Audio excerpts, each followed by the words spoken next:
So this will be our last video on Napoleon. Picking up with this invasion of Russia in 1812, remember to watch the video, but the Napoleon and his forces had got caught in the Russian winter, and they had no choice but to retreat and try to make their way back into the French Empire. This was easier said than done. In this frozen tundra that was Russia, there was no food to forage. There was nothing. And the 600,000 troops that made their way into Russia, but the soldiers that made their way back to the French Empire were around 50,000. So somewhere between 450,000 to 500,000 or more million men died in the snows of Russia. The biggest disaster in military history to that point, and certainly put Napoleon on the road to ultimate defeat. So that was the third thing. The fourth thing is that the Allies decide to immediately engage Napoleon while he's weak. So the Allies, including, of course, Great Britain, joined with Russia in order to finally crush him. The Prussians even had begun to throw the French out of their territories, and Prussia was now gathering back their strength in an army, so Prussia joined them. And at the Battle of Leipzig in 1813, also known as the Battle of Nations, because there was the Russian, Prussian, Austrian, and, of course, French armies on the battlefield, and even some mercenaries, and including some British.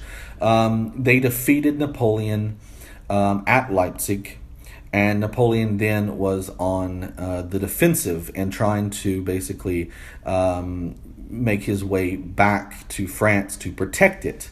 At the same time, things were going terrible in Spain, and the British were basically about to break through and perhaps invade France from the west, as I said.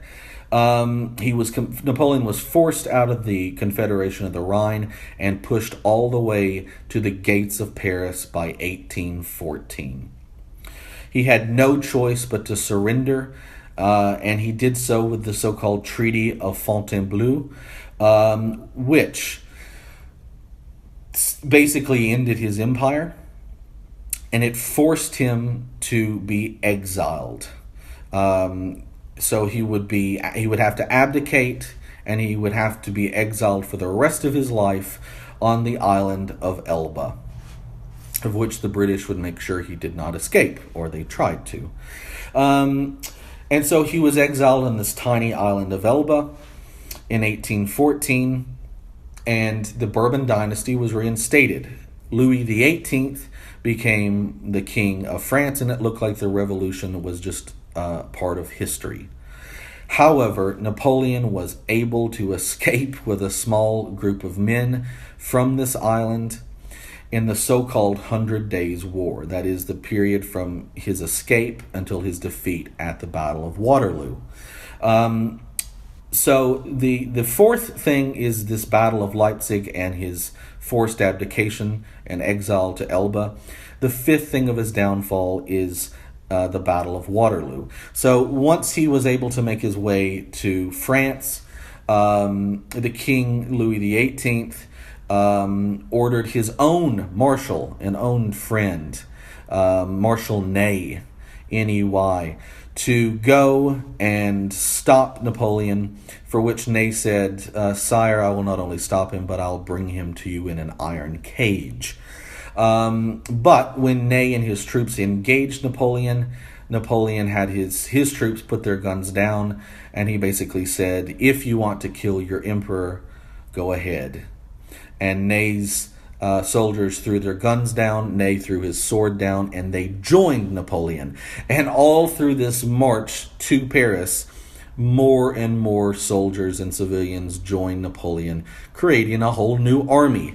The king fled, escaped, and Napoleon was once again Emperor of France.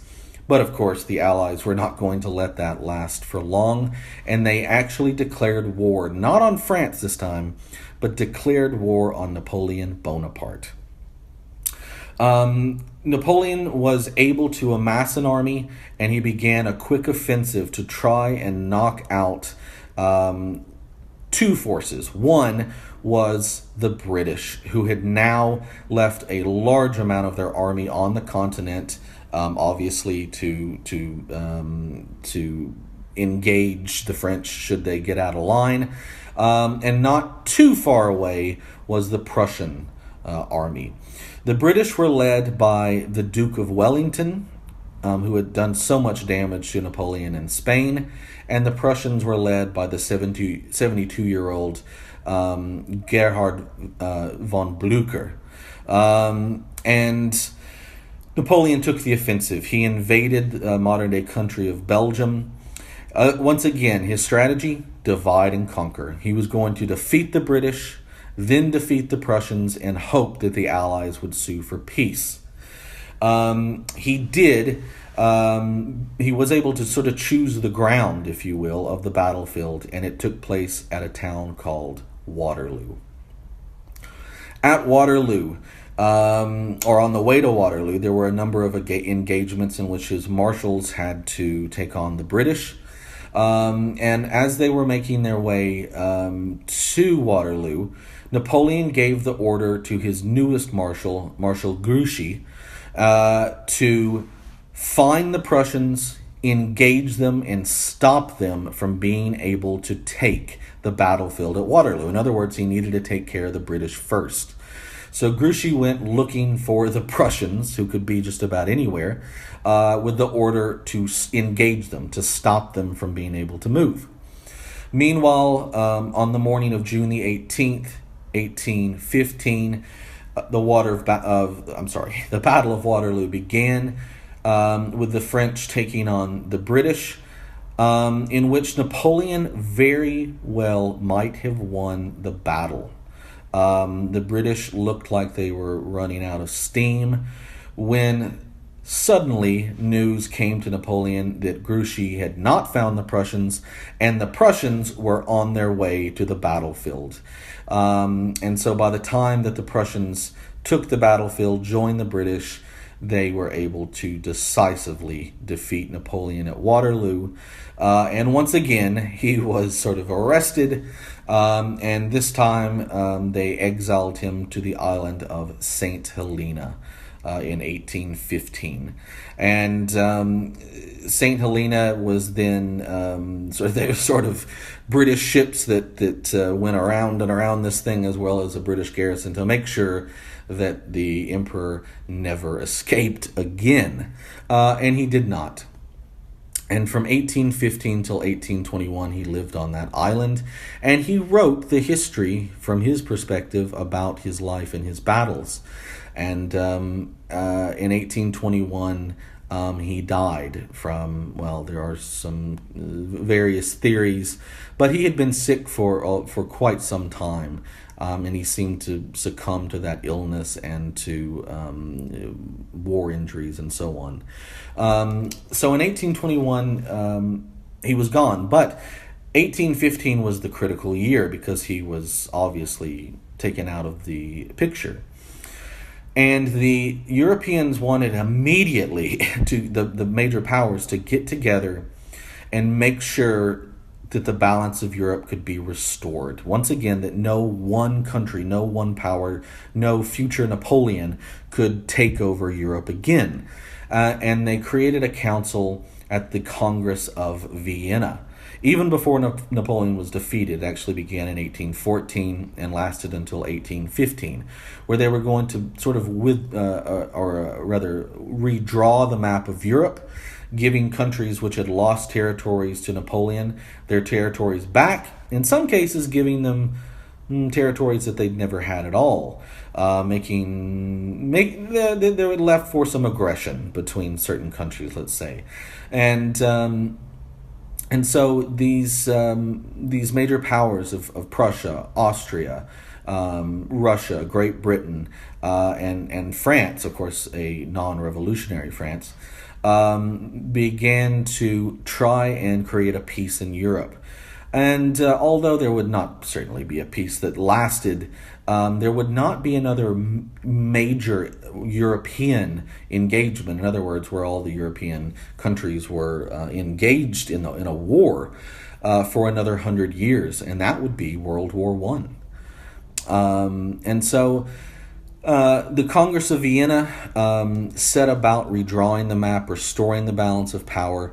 But what you see is where the trouble starts is that Prussia, which was, per the Congress of Vienna, given some 40% of the lands of Saxony, and Austria, given territories both that they had lost and some that they had never had. Now these two countries, Austria and Prussia, truly were pitted against each other in the center of Europe, and that ultimately that would continue to be a major problem.